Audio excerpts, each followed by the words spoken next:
राम राम किसान भाइयों, आप सबका हमारे फेसबुक पेज और यूट्यूब चैनल पर स्वागत है। और आज हम आपके लिए लेकर आए हैं नागौर से रामदेव पशु मेले की सीधी तस्वीरें। आज से शुरू हो रहे रामदेव पशु मेले का आगाज आज 22 जनवरी 2023 से शुरू होने वाला है। आप देख सकते हैं सीधी तस्वीरें। नागौर जिला कलेक्टर मुख्य अतिथि के रूप में मेला मैदान में पहुंच चुके हैं और जल्द ही जो मेले किया है विधिवत रूप से शुभारंभ किया जाएगा। आप सीधी तस्वीरें देख सकते हैं इस समय और लगातार इस वीडियो में बने रहिए और देखिए किस प्रकार आज एसडीएम पशु साहब, मेले प्रेम में सुखी जाजवा साहब, पालन विभाग सभी द्वारा मंचासीन श्री अतिथियों रामदेव का पशु बहुत मेले का बहुत आगाज अभिनंदन, किया जाता बहुत है। बहुत स्वागत। जैसा कि हमारी राजस्थानी परंपरा रही है, लगातार इस जब वीडियो हमारे में बने गांव रहिए। पर नैनधना इसी कड़ी में पशुपालन विभाग की ओर से मैं जॉइंट डायरेक्टर जेडी साहब डॉक्टर महेश कुमार जी मीणा साहब से अनुरोध करूंगा, माननीय कलेक्टर साहब का माला और साफा पहनाकर अभिनंदन करें, स्वागत करें।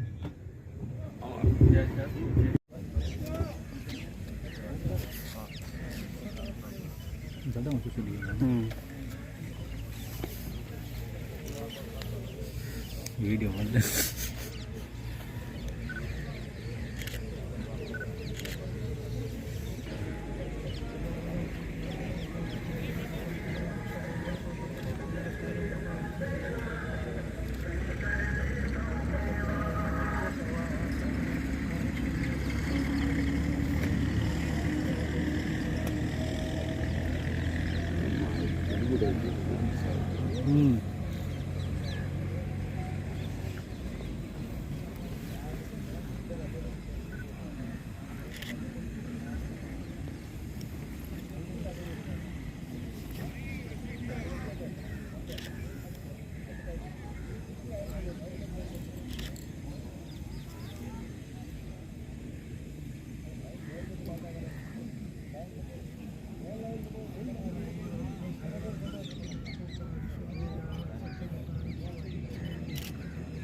देवाना गोरातिरविनोद तथा मा देवाना गोचंद्रमुखसे विभावयं देवाना युपतिरन्तु जीवसे तान पूर्वयानि विदाहो महे भगं निद्रमदितिं दशमसिद्धं मैं हरिमलं वरुणगो सोममस्मिना सर्वसती नः सुभगामेस्करत तन्नो वातो मयो बुबातु वेदितं तन्माता वर्तवेत पिता पित्राव सोमसुतो मयो भुवतदस्नाचिरं अमीशानं जगतस्तुतपतिं वसेहुं महे भूतानो यथा वेदि सामसत्युगे रक्षिता पायोरदते स्वस्ति न इन्द्रो विदे सर्वाः सत्ति न पूता विश्ववेदाः सत्ति न तारक्ष्यो हिष्ठे सत्ति नो वैश्वति ददातु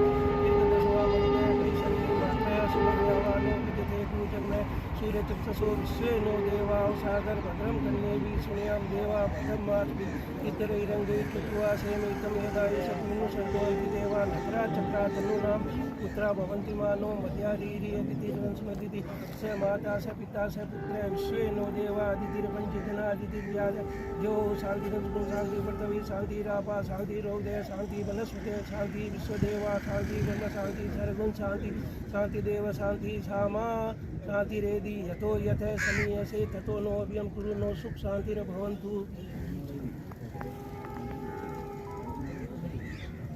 जो शान्तिरन्ते शान्ति वर्तवे शान्तिरापा शान्तिरोदय शान्ति वनस्पति शान्ति विश्वदेवा शान्ति ब्रह्म शान्ति सर्वं शान्ति ओम शान्ति गृहलक्ष्मी सुख शान्तिर्भवतु।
श्री रामदेव पशु मेला 1940 से लगातार होता आ रहा है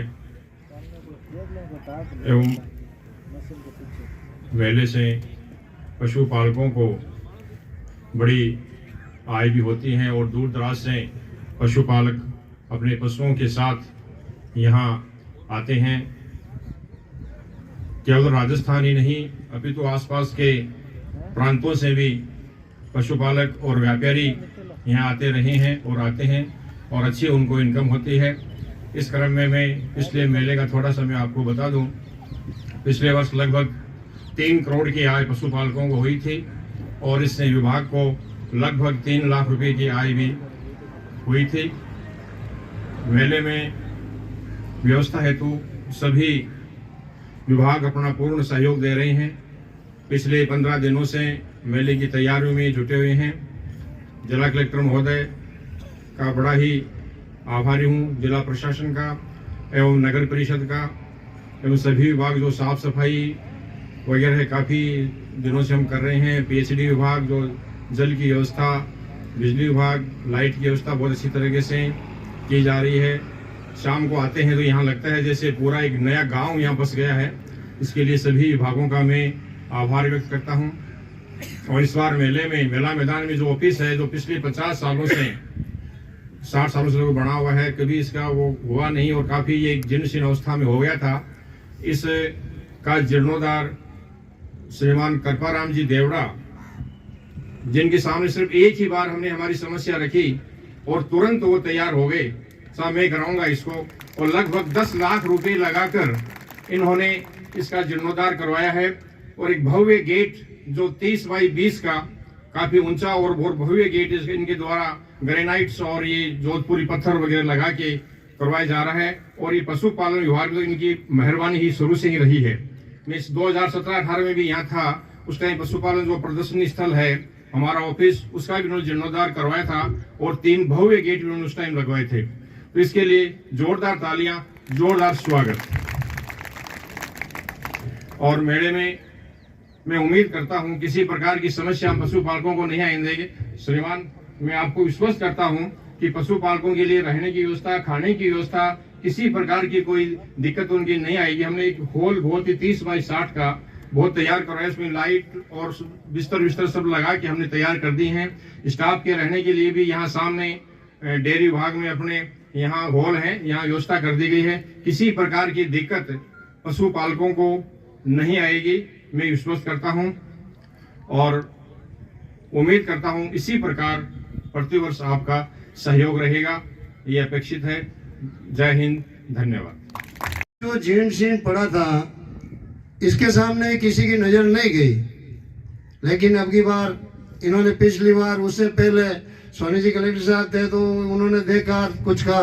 पिछले साल कलेक्टर साहब ने ये महसूस किया और इधर उधर ध्यान दिया। रीते में कृपाराम जी कहते तैयार हो गए। आज इसके अंदर जैसे मुझे नहीं कहना चाहिए, ये एक तरह से निकलते थे भूतखाने की तरह था। और आज ये हर इंसान यहाँ रुक सकता है, कोई भी प्रोग्राम कर सकता है, प्रशासन के भी काम आएगा, पब्लिक के काम आएगा, और ऐसा ग्राउंड है। तो ये एक बहुत ही सराहनीय काम अपने कृपाराम जी देवड़ा जी ने किया। और कृपाराम जी इसके अलावा गौशाला भी बहुत सही तरीके से चलाते हैं और कम से कम 1700 पशु है इनकी गौशाला में। तो यही एक तारीफ काबिल है। तो मेरा आप लोगों से यही कहना है कि मेले में जैसे पड़ोसी स्टेट से कई भोपाली लोग आते हैं, यूपी से आते हैं, गुजरात से आते हैं, आप निसंकोच कोई भी बात हो सीधी आकर के इनको बताओ। किसी तरह की मेले में आज तक परेशानी नहीं आने दी। मैं तो जनप्रतिनिधि और पशुपालक होते हुए इनकी ड्यूटी भी करता हूँ। जब ये कहते हैं रात को दिन को जहाँ जरूरत पड़ती है, चाहे भोपाली को पड़े चाहे नागौर के किसान को पड़े, मैं उनके बीच में हाजिर होता हूँ। और कोई भी किसी तरह की परेशानी, जैसे मैं कलेक्टर साहब का ध्यान आकर्षित करना चाहूँगा कि सबसे बड़ी परेशानी है ये जो ट्रेन कुछ सालों पहले आती थी, वो आज ट्रेन नागौर के मेले में नहीं आ रही है। आपने लेटर भी लिखे हैं, सारी चीज़ें प्रयास किए, लेकिन थोड़े से और प्रयास तेज करो, हो सकेगा आपके नेतृत्व में ये एक तोहफा किसानों को मिल जाए। इसमें सर फर्क ये आता है, पशुपालक हमने पशु मुश्किल से ले जाते हैं, लेकिन यहाँ के किसानों को उसकी वाजिब रेट नहीं मिलती है। इनके रास्ते के खर्चा निकाल के बाकी रेटों में ये खरीदते हैं, क्योंकि इनके रास्ते में जहाँ इतनी यहाँ जो कीमत चुकाते हैं उतनी कीमत उनके रास्ते में लग जाती है। लूटने वाले बहुत जगह जगह खड़े हैं। आज से 6-7 साल पहले थे, दिल्ली तक के लोग यहाँ आ गए। पहले ऊंटों को लूटा और फिर दूसरी साल उनका थोड़ा हौसला बुलंद हुआ तो उन्होंने बैलों को लूटना शुरू कर दिया। मैं जोधपुर से आ रहा था, यहाँ डॉक्टर लोगों का फोन आया कि भाई दिल्ली से सेम एनजीओ आ गया। और कलेक्टर साहब उस टाइम आपके सीट पे कुमारपाल गौतम जी थे कलेक्टर, उनसे मैंने बात की। मैंने कहा साहब ये क्या है, पिछले साल ऊँट लूटे गए, अब की बार बैल, तो ये मेला तो समाप्त हो जाएगा। उन्होंने कहा देखते हैं। दूसरे दिन ऐसा ही प्रोग्राम था और वो यहाँ मंच पे आ गए और कलेक्टर साहब का एसपी साहब के इंटरव्यू लेने शुरू कर दिए। उनके हौसले इतने बुलंद थे। ये कहने में लोग बात कहते हैं कि ऊपर बैठे लोग थे, दिल्ली में बैठे, वो गड़बड़ करा देते हैं और प्रशासन भी कई बार मजबूर हो जाता है, तो अपन को किसानों को ही उसमें जागरूक रह करके उनको हटाना पड़ता है। फिर यहाँ के किसान जागरूक हुए और उनको पढ़ते रात उनको यहाँ से भगाया और प्रशासन ने हमारा साथ दिया। वो लुटेरे थे, तो ऐसे कोई लुटेरे भी आ सकते हैं, उनका ध्यान रखना है। अपन को इसको मेले को, इस धरोहर को बचाना है। आज ये कृपाराम जी ने करवाया ये 50 साल के लिए, तो ये एक धरोहर है जिसको सुरक्षित रखनी है। एक सबसे बड़ी बात मेरी कलेक्टर साहब से और पब्लिक से दोनों से, कि ये जो मेला है विश्व विख्यात क्यों हुआ। ये मेला विश्व विख्यात हुआ नागौर के नागौरी नस्ल के गोवंश से, और एकदम ही जैसे कहते हैं ना घोड़े घोड़ी को, तो घोड़ी से ही तेज इनकी का टिकट होती है। ओरिजिनलिटी जो खत्म हो रही है, मात्र कोई 10% बची है। तो अपन बाहर की कई नस्लें ला करके उनको बकरे वगैरह जो अच्छे नस्ल के हैं, वैसे ही इस नागौरी नस्ल के लिए थोड़ा सा कोई अलग से बजट करके और इनका बीज बचे नारे बना करके पशुपालक ज्यादा बेच रहे हैं। और इनका ओरिजिनल जो नागौरी नस्ल है ना सांड, वो सांड गाँव में बहुत कम हो गए हैं। तो इसके लिए मेरा अनुरोध रहेगा किसान भाइयों से और प्रशासन से कि इसको थोड़ा सा बढ़ावा दे, ताकि ये नागौरी नस्ल विश्व के अंदर नाम करने लायक नस्ल है। जय हिंद, जय भारत। आज 73 साल की मेरी एज हो गई। मैंने इस मेले को इतना भरा हुआ देखा कि इतनी भीड़ रहती थी, कोई कम से कम 50-50 हजार पशु होते थे। आज ये स्थिति हो गई है कि बिल्कुल गिने चुने पशु लोग आए, नहीं तो लोग पहले 2 महीना पहले होता कि मेड़ो अवनड़ो है। कोई किसानों के हमारे जो आय का एक साधन था पशुपालन, जो कोई लोग लेन देन करता या पैसा उधार लेता कि भाई मेरे पूंजी ना थार पैसा दे, क्योंकि इतनी आय थी किसानों के लिए। आज ये स्थिति हो गई है कि किसानों के जो आय होनी बंद हो गई। और फिर एक चीज ये भी देखी है हमने गांव में कि लोगों ने घी दूध की नदियां बहती थी। हमारा देश सोने की चिड़िया होता था, कहा जाता था, और हम घी दूध दही छाछ राबड़ी और देसी सब्जियां खाते थे और इतने मजबूत लोग थे। आज ये स्थिति हो गई है कि न तो घी बचा न दूध बचा, प्योर चीज तो कोई बची नहीं बिल्कुल ही। अब हर आदमी को दूध चाहिए, घी चाहिए, दही चाहिए, तो कहाँ से मिलता है। आप देखो इतना मावा आ रहा है, इतने जो खान पान खराब हो गया है। तो हम अगर गाय का पालन नहीं करेंगे तो हम कैसे बचेंगे? इस पशुओं की पालन नहीं करेंगे, हर घर में गाय। मैंने तो भारत के प्रधानमंत्री जी को भी चिट्ठी लिखी है कि भी हर अगर कोई ये महात्मा गांधी नरेगा योजना ये चालू है, लोग बैठे बैठे हो 200 रुपया ले रहा जावे जाफरा स्थिति देखा जगह जगह में और भाई थे बेटा कहीं करो के बेटा कहीं मारे 200 रुपया मिले फोकट में बाजार राज्य में। तो ऐसी स्थिति में लोगों की मानसिकता इतनी खराब हो गई है कि ये कैसे काम चलेगा, इतनी कमजोरी आ गई है। नहीं तो क्या है कि मतलब हर घर में मैंने लिखा कि गाय की हाजिरी मांडी जाए। अगर घर में गाय रखेगा तो अब जैविक क्या प्रचार करते हैं कि जैविक खाद बनाओ, ये करो। अभी क्योंकि बीकानेर में तो कैंसर ट्रेन आ रही है और ये हरियाणा पंजाब वाले छोरी छुपे यहाँ से बाजरी ले जा रहे हैं, गेहूं ले जा रहे हैं, यहाँ से ले जा रहे हैं। आने वाले समय में मैं आपको बता दूं इस बाजरी का भाव 5,000 रुपये कुंटल होगा। यह स्थिति हो जाएगी या हमारा अन्न पैदा होता है ना तो स्थिति बड़ी गड़बड़ हो रही है। बिल्कुल खान पान सही नहीं रहा, सब्जियों में केमिकल फर्टिलाइजर जहर छिड़का जा रहा है। तो ये गाय का गोबर नहीं होगा, गोमूत्र नहीं होगा, तो गोमूत्र से जो देसी दवाइयां बनती है। तो इसलिए क्या है कि हम घर में गाय का पालन करें, घर में गाय रखें। हमारे जो देश में जो सीमा पर रक्षा करने वाले सैनिक है वो भी कमजोर, अगर उसको खाने पीने की सही चीज नहीं मिलेगी तो वो कैसे? बच्चा जब जन्म लेकर के होता है तो पहले दूध मिलता था, हर बच्चा दूध पीता था, आज कहाँ मिलता है दूध? मिर्चा रोटी खाओ और पट्टा या चाय। तो इसलिए क्या है कि ये जो खान पान कमजोर होगा तो आदमी कमजोर हो गए, ये तो सही चीज है, इसमें तो कोई दो राय नहीं है। तो इसलिए हम सबको गाय का पालन करना पड़ेगा, गायों की सेवा करनी पड़ेगी, हर घर में गाय रखनी पड़ेगी। और हम भारत सरकार से और राज्य सरकार से मांग करते हैं कि गाय की हाजिरी मांडी जाए। एक गाय रखता है तो एक हाजिरी, 2 गाय रखता है तो 2 हाजिरी।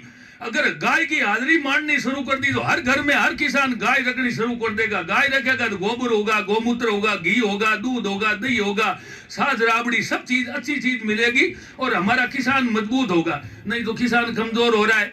आप तो किस भरोसे बैठे हो, हर चीज फोकट की इच्छा कर रहे हो। भैया कुछ मेहनत करो, हम जी जान लगाते हैं। हमने तो क्या 1 कुंटली बोरी आज उठा लेता हूं, मैं 73 साल की एज है और सुबह 5 बजे उठता हूं, योग करता हूँ, मेहनत करता हूँ, सही चीज खाता हूँ, हर जगह मैं कोई चीज नहीं खाता हूँ। तो इसलिए सावधान हो जाओ, नहीं तो आने वाले समय में खतरे की घंटी बजेगी। ये एक तो जल शुद्ध नहीं मिला तो बीमारी, हवा शुद्ध नहीं मिली तो बीमारी, और खाना शुद्ध नहीं मिला तो बीमारी। बीमारी लगनी शुरू हो गई तो आने वाले समय में हर आदमी कमजोर हो जाएगा। इसलिए सावधान हो जाओ, हर घर में गाय रखो। गाय के जो है ना, गाय में 33 करोड़ देवी देवता माने जाते हैं। तो इसलिए मैं ज्यादा समय तो बहुत ले लिया।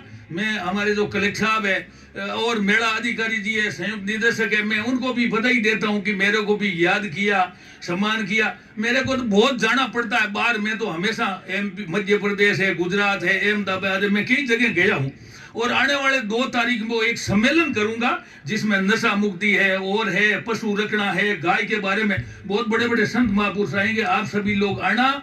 और ये जो मानद्वास में जो फूला भाई, हमारे संत महापुरुष गायों की सेवा करते थे, तेजा जी गायों की सेवा करते थे, फूला भाई गायों की सेवा करती थी, हमारे संत महापुरुष ही, हमारी बेटियां गायों की सेवा करती थी। आज हमने छोड़ दिया तो हमें इसका नुकसान खामियाजा भुगतना पड़ेगा। जय हिंद, जय भारत।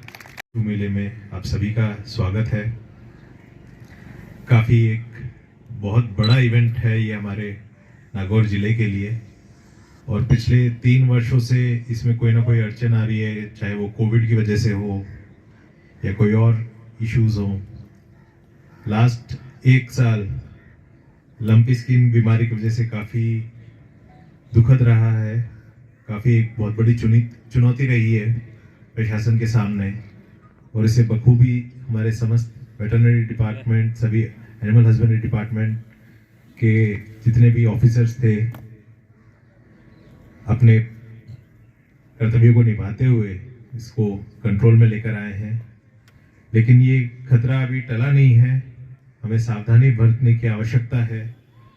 मुख्य रूप से प्रयास या जहाँ पे भी रजिस्टर्ड हुए हैं सबका वैक्सीनेशन, इम्यूनाइजेशन 100% सेफ्टी के साथ इंश्योर करवाएं, और जो भी और सुविधाएं हैं जो पशुपालकों को, मुख्य रूप से एक सफाई व्यवस्था, एक हाइजीन और पशु के स्वास्थ्य की जो जिम्मेदारी है उसको हमें सावधानी से बरतना पड़ेगा और एक जिम्मेदारी के साथ दिखाना पड़ेगा। और इसके साथ साथ जो भी हमारा ये आयोजन रहा है, एक मेले का, मेला मैदान का एक इतिहास है। एक समय से यहाँ पे लोग आ रहे हैं, जैसे सभापति मैडम ने बताया कि बचपन से वो मेले को देखते आ रही हैं। जितने भी लोगों से मैं मुलाकात करता हूँ, चाहे वो दिल्ली हो या राजस्थान के बाहर हो, हमेशा नागौर पशु मेले का जिक्र होता है। और जैसे भी बताया गया, नागौरी बैल एक स्पेसिफिक और काफ़ी एक अच्छी पहचान रखने वाली स्पीशीज है, जिसको हमें बचाने के सभी संभव प्रयास करने चाहिए और एक इसकी एक यूनिक आइडेंटिटी दूर दूर तक लोगों तक पहुंचानी चाहिए। और इसमें जितने भी हमारे प्रशासन के मजिस्ट्रेट और अधिकारीगण जिनकी ड्यूटी यहाँ पर है, हम पूर्णतः प्रयास करेंगे, इंश्योर करेंगे कि किसी प्रकार के असामाजिक तत्व, चाहे वो कोई भी नाम से हो, पशुओं को या पशुपालकों को किसी भी प्रकार का नुकसान ना पहुंचाएं, लोगों को एक अच्छा अनुभव, एक अच्छा एक्सपीरियंस दिलाएं। यहाँ पे जब वो आए हैं दूर दराज से नागौर के पशु मेले में अपने पशुओं को प्रदर्शन करने के लिए या फिर जो भी सौदे करने के लिए, एक अच्छा एक उनका अनुभव सराहनीय रहे, इसका एक प्रयास रखेंगे। और बधाई देना चाहूँगा देवड़ा साहब को एक ये उपलब्धि के लिए, इस मेले में जो उनका एक कंट्रीब्यूशन है, जिसकी सभी तारीफ कर रहे हैं, काफ़ी अच्छा है। प्रशासन की ओर से आपको कोटि कोटि आभार और धन्यवाद देना चाहूँगा इस कंट्रीब्यूशन के लिए। ये आगे भी काफ़ी एक मोटिवेशनल चीज़ रहेगी सभी के लिए। और काफ़ी समय से कल्चरल इवेंट्स भी बंद हैं, तो हम इस बार प्रयास कर रहे हैं कि जो हमारे कल्चरल इवनिंग है, जिसमें तरह तरह के इवेंट्स पर्यटन विभाग से, नगर परिषद के माध्यम से या फिर पशुपालन विभाग के माध्यम से आयोजन किए जाएंगे। आशा करते हैं जितने भी हमारे पधारे मेहमान हैं और नागौर वासी हैं, इसका पूरा आनंद लेंगे। और इसके एक पब्लिसिटी में भी हम अभी स्टार्ट करने वाले हैं और लोगों को इसके बारे में जानकारी देंगे। और इसी के साथ साथ इस मंच के माध्यम से मैं बताना चाहूँगा कि राजीव गांधी शहरी खेल ओलंपिक्स का भी प्रारंभ 26 जनवरी से हो रहा है। तो इसमें जितने भी हमारे स्पोर्ट्स के इवेंट्स हैं, उनके रजिस्ट्रेशंस चालू हैं। आप सभी ऑनलाइन पोर्टल पे जाकर अपनी टीम्स का रजिस्ट्रेशन करवा सकते हैं। ज़्यादा से ज़्यादा मात्रा में लोग इसमें पार्टिसिपेट करें, एक अच्छा वातावरण बने, एक अच्छा माहौल बने, एक सीज़न बने, जिसमें एक लोगों के बीच में एक भाईचारा, एक कैमरेडरी डेवलप हो। स्पोर्ट्स के माध्यम से, इन प्रदर्शनियों के माध्यम से ज़्यादा से ज़्यादा लोग मिलें और आपस में एक दूसरे के साथ इन गेम्स का पूरा आनंद लें। इसी के साथ साथ सभी पशुपालकों को, सभी संगठन को ढेर सारी शुभकामनाएं और आगामी आने वाले दिनों की हार्दिक बधाई देना चाहूँगा। और इस मेले का शुभारंभ के लिए सभी आयोजककर्ताओं को बहुत बहुत धन्यवाद और ढेर सारी शुभकामनाएं। बधाई। डायरेक्टर पशुपालन विभाग डॉक्टर नरेंद्र जी चौधरी साहब, नरेंद्र प्रकाश जी चौधरी बुआएं और आगंतुक मेहमानों की आतिथ्य में धन्यवाद ज्ञापित करें। विश्वविख्यात श्री रामदेव पशु मेला नागौर के उद्घाटन समारोह में पधारे हमारे परम आदरणीय जिला कलेक्टर महोदय पीयूष सामरिया साहब, पद्मश्री